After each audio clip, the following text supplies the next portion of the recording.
we had taken extensive training at low level, and this was what they intended to use us for. And the British told us it wouldn't work, but the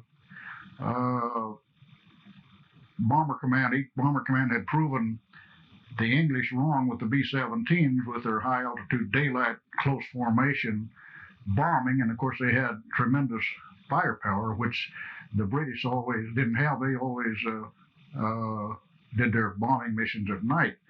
So they had proven the British wrong with the B-17s, and they intended to prove them wrong with the B-26. We were going to go in on the deck and go in hot and fast and hit them and get out again, and go under the radar, and they couldn't use the big guns on us. But it so happened that that time the British knew what they were talking about.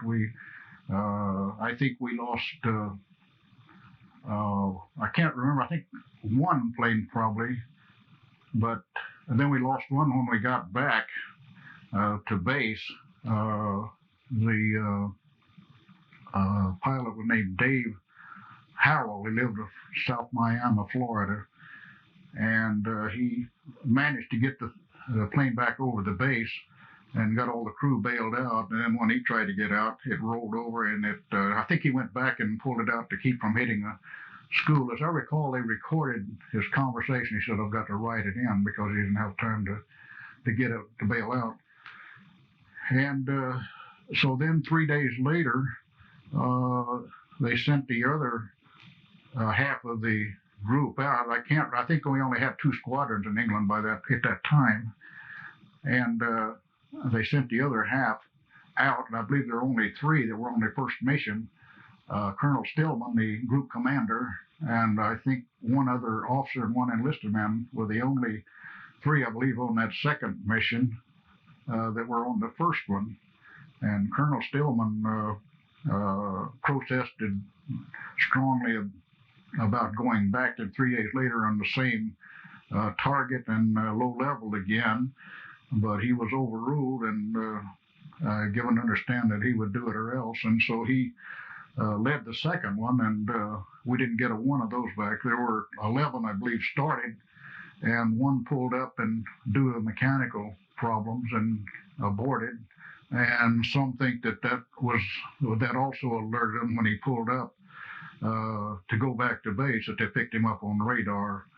And that one was a total disaster. They even got lost and scattered. And one, as I recall, by the name of Tony Alimo.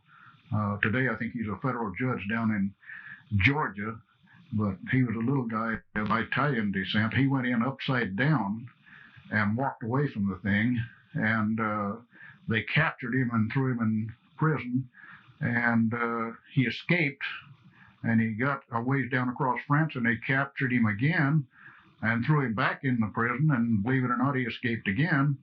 And that time they didn't get him again. He got down, managed to get into Spain, and then they had a system whereby they sent him back to England, and he flew the rest of the war with us. He had quite some experiences. But we got, after the second mission, we got 2 of the boys back. 5 days later, a destroyer, the British destroyer, picked them up in the North Sea, and that was all we got back at the time off of that second mission. And we were grounded for a while, and we were investigated, and we had all kinds of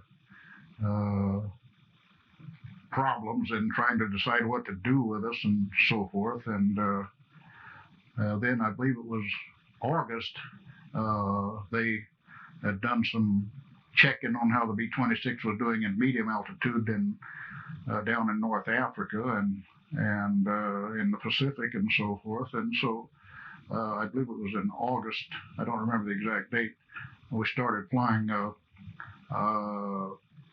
around 10,000 feet.